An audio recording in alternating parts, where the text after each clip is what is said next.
Welcome back. Now WordPress has a built-in feature that will allow you to take an Amazon S3 link, place it inside of your post or your page, and then you will automatically be able to get a media player. So in order to do that, we're just going to create a sample post.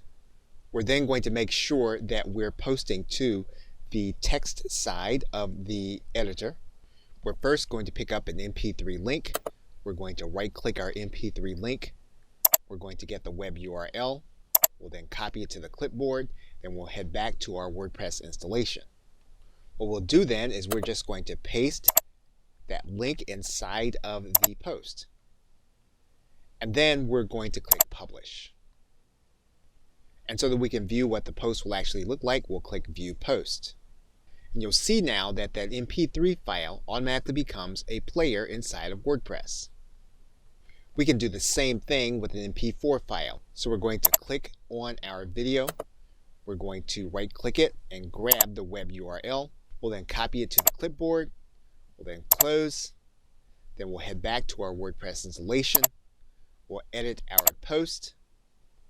And what we're going to do that instead of having the MP3 file, we're going to replace this with the MP4.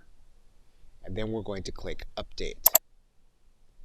What we're going to do then is we're going to take a look at our post so that we can see our video player. And we'll click View Post. And you'll see now that our video now has a player inside of the post. So again, as long as you have the URL with the extension MP3 or MP4, you will be able to post them inside of your WordPress site and see the players for the various media. Okay, so with that, thanks, and I will see you in another video.